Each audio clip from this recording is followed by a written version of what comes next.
పిఠాపురం ప్రజా ఫిర్యాదుల పరిష్కార వ్యవస్థ కార్యక్రమంలో వివాదం చోటు చేసుకుంది. పెండింగ్ బిల్లులు చెల్లించడం లేదని కలెక్టర్ను అసభ్య పదజాలంతో మున్సిపల్ కాంట్రాక్టర్ దివాణం దూషించారు. దీంతో రంగంలోకి దిగిన పోలీసులు కాంట్రాక్టర్ను అదుపులోకి తీసుకున్నారు. గత 7 నెలల్లో అన్నా క్యాంటీన్లు చేశారు.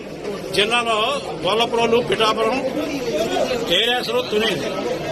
ఇప్పుడు వచ్చిన ఓపెనింగ్ అయిపోయి కానీ ఏ విధమైన పరిష్కారం నాకు బిల్లు ఇవ్వలేదు. అలాగే డీసిల్టేషన్ కాలువల పూడికి తీశారు.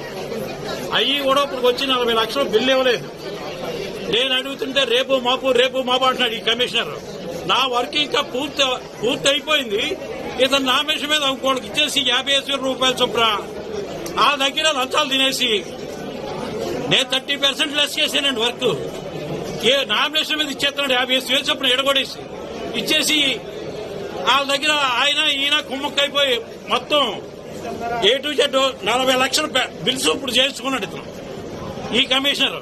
నేను కలెక్టర్ గారు రిప్రజెంటేషన్ ఎన్నిసార్లు అడిగినా ఈ నెల ఇచ్చేస్తాను ఆ నెల ఇచ్చేస్తాను అంటారు.